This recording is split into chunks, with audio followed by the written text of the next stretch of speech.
వాడు రా అని పిలిస్తే సిగ్గు లేకుండా వెళ్ళిపోవడమేనా? అక్కడేమో మీ నాన్న కంప్యూటర్ నేర్పించాలి, మా వాడిని ఫారెన్ పంపించాలి అంటుంటాడు.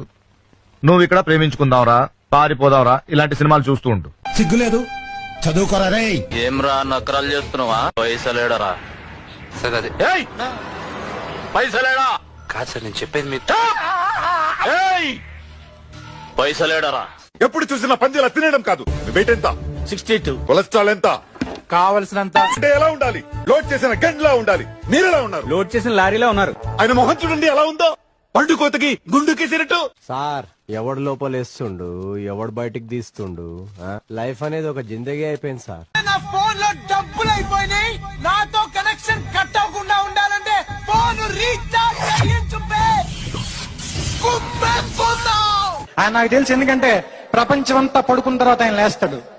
ఆయన రాత్రి ఉదయించే సూర్యుడు. ప్రపంచం మీద వేటాడడానికి బయలుదేరతాడు రాత్రిపూట. రండి, నాకు సమాధానం చెప్పండి. లోపల వాళ్ళు ఏం చేస్తున్నారు, ఎలా చేస్తున్నారు అని ఒకటే యాంగ్జైటీ. ఎంత కంట్రోల్ చేసుకుందామన్న కంట్రోల్ కాక. ఇదేమన్నా టూరింగ్ ట్యాక్సీ అనుకున్నా? బొక్కలను చూస్తున్నావు, ఏం కనబడలేదండి. ఏం కనపడలేదా? ఆ ఎదురుగా కుర్చేసుకొని కూర్చోరా, డీటెయిల్ గా కనపడితే. బాగోదేమో.